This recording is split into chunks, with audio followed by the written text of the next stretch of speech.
গণপ্রজাতন্ত্রী বাংলাদেশ সরকারের সংবিধানে কোথাও গণভোটের বিধান নাই। গত 12 ফেব্রুয়ারি অনুষ্ঠিত গণভোটের বৈধতা প্রশ্নবিদ্ধ করে এবং 13 ফেব্রুয়ারি ঘোষিত ফলাফল বাতিলের দাবিতে হাইকোর্টে জনস্বার্থে একটি রিট দায়ের করা হয়েছে।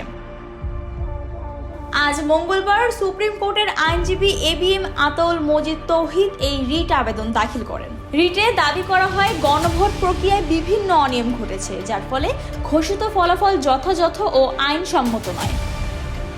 রিটকারীর পক্ষ থেকে হাইকোর্টের কাছে গণভোটের ফলাফল বাতিল করে পুরো প্রক্রিয়া পুনর্বিবেচনা নির্দেশ দেওয়ার আবেদন জানানো হয়েছে।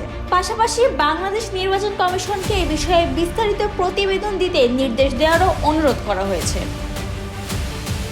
রিটে আরও উল্লেখ করা হয়, ভোট গ্রহণ ও ফলাফল ঘোষণার ক্ষেত্রে স্বচ্ছতা ও ন্যায্যতার ঘাটতি ছিল, যা গণতান্ত্রিক মানদণ্ডের পরিপন্থী। তাই এসব অভিযোগ বিচারিকভাবে যাচাই করা প্রয়োজন।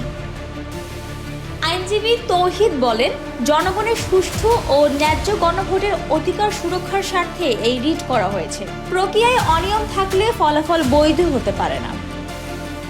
হাইকোর্ট রিটের কপি পর্যালোচনা করে শুনানির তারিখ নির্ধারণ করা হবে।